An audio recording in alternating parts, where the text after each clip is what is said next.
her comb-over and self-satisfied smirk of the city's most hated food critic. "No, he left. Stopped by my table before he went and told me to tell you you're welcome. Does that make any sense to you?" "Not unless he considers questioning both my cooking and my professional ethics a favor." She looked back at the tickets and then called, "Picking up 9, 14. "You really need to issue a statement to the press." She'd already forgotten Dan was there. One by one, pans made their way to the pass beneath the heat lamps, and she began swiftly plating the orders for the pair of four-tops. "I'm not going to dignify that troll with a response." "Rachel." "Can we talk about this later? I'm busy." She barely noticed when he slipped out of the kitchen, concentrating on getting table 9 to one of the back waiters, then table 14. For a few blissful moments, the printer was quiet, and all the current tickets were several minutes out.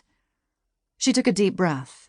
The only sounds around her, the clutter of pans, the hiss of cooking food, the ever-present hum of the vent hoods. After 5 hours in the heart of the house, they vibrated in her bones, through her blood, the bass notes to the kitchen's symphony. Her peace was short-lived. Carlton Espy had been here, the troll. Of all the legitimate restaurant reviewers in Denver, a scale on which he could barely register, he was both the most controversial and the least likable. Most people called him the Howard Stern of food writing, with his crass, but apparently entertaining, take on the food, the staff, and the diners.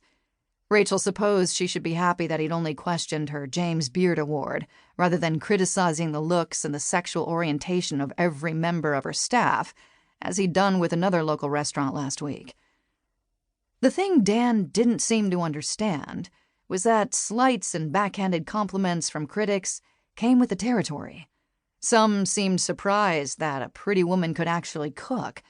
Others criticized her for being unfriendly because she didn't want to capitalize on her looks and her gender to promote her restaurant.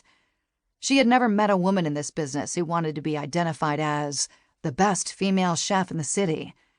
Either your food was worthy of note or it wasn't. The chromosomal makeup of the person putting it on the plate was irrelevant. End of story. Tell that to Channel 7. As the clock ticked past 9, the orders started to slow down, and they finally dug themselves out of the hole they'd been in since 7 o'clock. The post-theater crowds were coming in now, packing the bar on the far side of the room, a few groups on the main floor who ordered wine, appetizers, desserts. The last pick left the kitchen at 11:15, and Rachel let her head fall forward for a second before she looked out at her staff with a grin. "Good job, everyone. Shut it down." Ovens, grills, and burners were switched off. Leftover mise en place was transferred to the walk-ins for tomorrow morning. Each station got scrubbed and disinfected with the careless precision of people who had done this every night of their adult lives, the last chore standing between them and freedom. She had no illusions about where they were headed next, exactly where she would have been headed as a young cook, out to the bars to drain the adrenaline from their systems, then home to catch precious little sleep before they showed up early for brunch service tomorrow.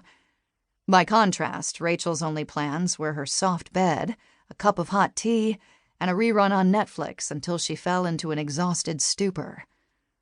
At work, she might feel as energetic as she had as a 19-year-old line cook, but the minute she stumbled out of the restaurant, her years on the planet seemed to double.